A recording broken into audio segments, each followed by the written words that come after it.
Hey guys, in this video I'm going to show you how to add a Revolut card to Shopify. Now the first thing I want you to do is just go to your Shopify dashboard for your store, okay?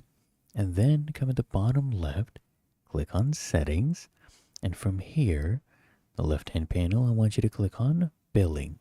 Now here under the billing section, you'll see here at the top right, it says billing profile. What I want you to do is click right there on billing profile and you'll see payment methods. Okay, click here, add payment method, and then what I want you to do is choose your payment type. Depending on your country, you'll have multiple options, but if you want to add a Revolut card, just choose your card, enter your card number, your expiration date, CVV code, the billing address, first, last name, address, things like that. You'll find that from Revolut, right? You can just go ahead and copy paste those or just fill it in and then save the card.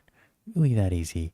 If you found this helpful, make sure you smash the like button, subscribe to App Mentor.